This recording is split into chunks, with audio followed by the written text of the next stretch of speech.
There is a proposed state constitutional amendment on the ballot this year, but it's one that not very many people know anything about. Fox 13 News political reporter Ben Winslow explains what it is from Utah's Capitol Hill.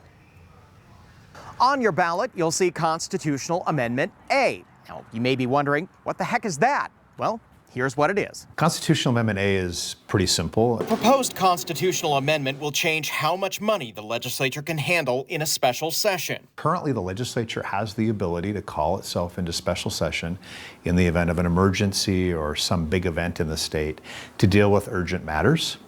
And Constitutional Amendment A raises the cap on the amount of money that the legislature can deal with in a special session that they call. Right now, the state constitution sets a cap at 1%.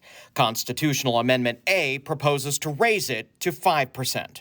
It was prompted by the COVID-19 pandemic. We found out during COVID that the current level of that ceiling is too low for us to deal with some of the urgent issues of the day, and we felt we needed to fix it because the legislature was being hamstrung by the 1% ceilings. While it allows the legislature to spend more, the Utah Taxpayers Association says it also allows them to cut more in the event of an emergency. This would be a taxpayer-friendly amendment in that they would give them more flexibility in a dire emergency to cut the budget a little bit more than that they're currently allowed. The state voter guide had no one submit an argument against it, but the Alliance for a Better Utah says it does not support the amendment. It's unnecessary. They already have the ability to get into special session for this. They just have to work with the governor to do it.